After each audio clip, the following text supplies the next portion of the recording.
Alright guys, I want to explain to you how you can get the best possible advantage inside the game, and more importantly, how to choose the best players in your team. It's too many times I've seen too many theories and just assumptions that a player on zero chemistry is bad. I've been playing players off chemistry for years. There is no difference. There's a simple formula I will give you, okay, and it's the most basic formula. If someone's base card is greater than another card's base card. Now we're going to put this in brackets. Base card plus, that's the most terrible B ever, plus chemistry. If that equals, if this card is better, then you ignore the card with chemistry. It's as simple as that. What do I mean by that? Okay, let's have a look, okay? If I had two Valverde cards, the exact same stats, but one of them was a card on 3 chemistry and one of them had a base card with no chemistry, which one is better? Now obviously it should be, by default they're the same, right? But in fact, a card that's got better base stats, in my opinion, performs better. I can't prove this scientifically, but I think, in my opinion, a card that's got better base, so someone naturally has 99 sprint speed, I think they're faster than someone else who gets a chemistry style boost to get 99 sprint speed. And this is why I use fullback centre back from day one. Now, if I had the money, I'll play William Carvalho here. That's not William Carvalho, Ricardo Carvalho. I'll play Lucio here. I'll play Cordoba. I'll play any of those top Capita. I'll play any of those top tier cards. Have I got 600k? I haven't. Chances are you haven't got him either, so you got to make a decision. So have a look at my card, okay? I look at this guy and I think 23,000 coins. Name me one card that's better than him right now that can get me full chemistry in this situation. Now you might say, oh, you can get these players like Ronaldo. Well, first of all, Ronaldo is not that bad of a card, but he's not as good as Kera. And more important, what his Kera card is he's got very good reactions, ace for defense awareness, and look, he's got good agility and balance as well, and good physicality.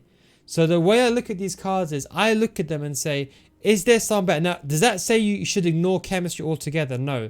But there's certain positions that are more important.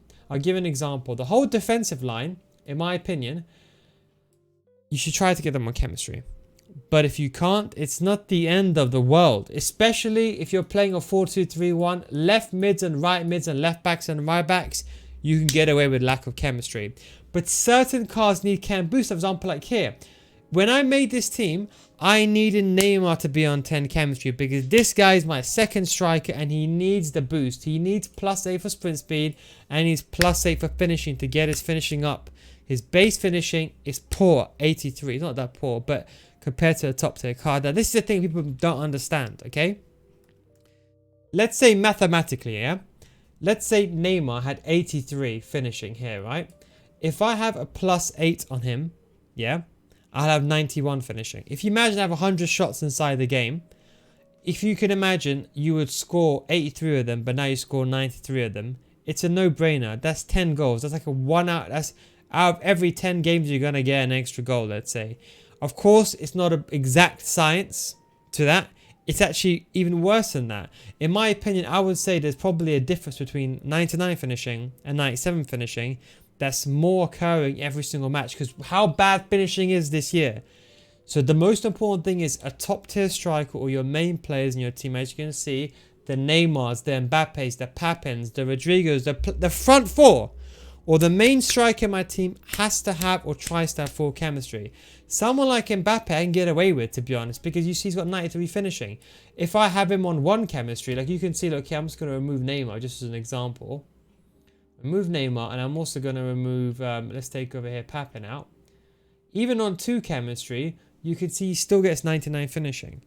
So look at the base stats. Don't just think, oh, there's a card of 3 chemistry, that's the be all end all. It's absolutely not. People have been lying to you for years that they've been saying so. And that is why everyone was skeptical about fullbacks and the centre back in the first place. But of course, when everyone realised that, they just changed after. And that's how the whole skepticism behind playing fullback centre back started in the first place. In FIFA 20, which was the main thing, which was before 21, because that 20 heading was basically non-existent. It's just, so that's what I do. So the base card stats always there first. If I can get chemistry, I can, and then I set them up for the best chemistry purposes. I would say for the goalkeepers and nets card, you ideally want on full chemistry. I always just try to max out his card because he's going to be saving your chances, and equally your striker is going to be shooting your chances. Your defender now. Let me ask you a simple question, okay? And you just give me a yes or no answer, the first thing that you think of, okay? If I have 99 stand tackling or 30 stand tackling, if I press the tackle button, is it going to make a difference in the grand scheme of things to how I get the ball? Now maybe you can argue better stand tackling, better reach, more accuracy, whatever. But I'll give you an example that will just debunk that whole theory. How many times have you had Ronaldo and striker and you've tackled the ball and you won the ball?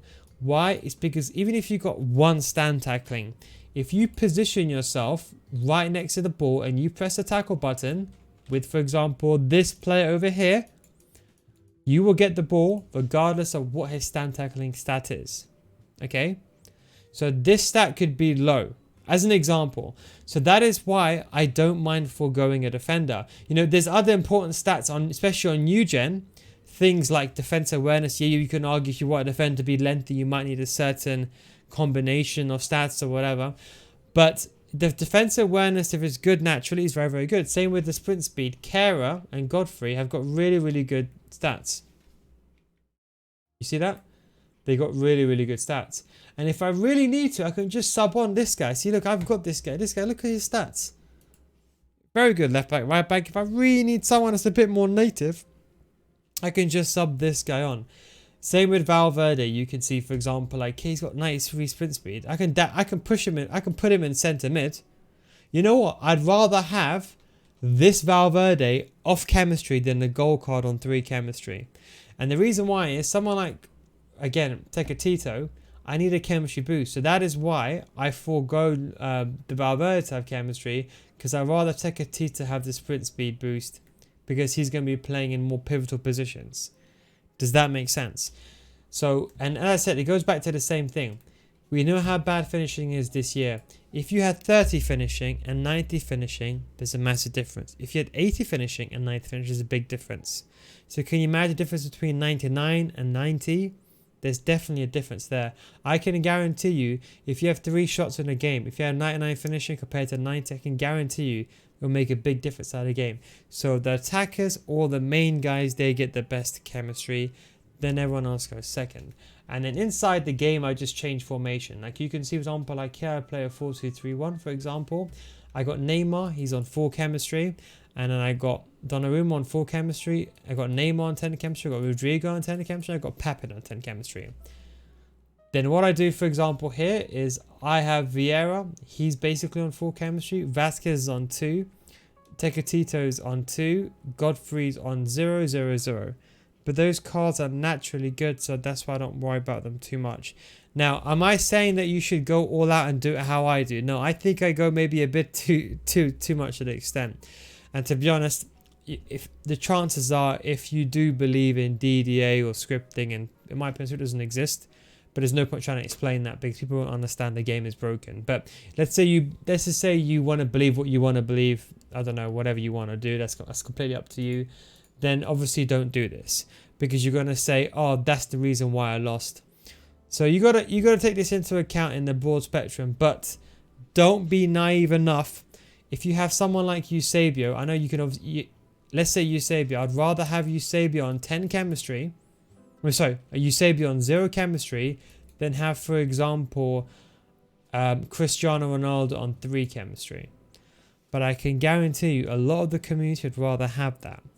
And it's not even just about the big range players. Ronaldo and Eusebio are both good, but Eusebio's a different caliber. It's the same thing. Would you rather have Ginola on 0 chemistry or Ronaldo on 4 chemistry?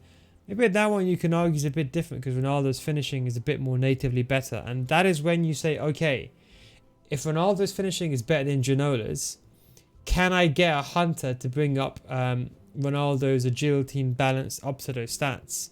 No, you can't. Then you put Ginola in. If you are going to play Ginola in striker, then you have to move someone across. So if I had Ginola in his team, I would potentially move Neymar and put him on a sub bench. And don't forget, all subs have zero chemistry. So let's say if you're really in doubt, just put a full chemistry here.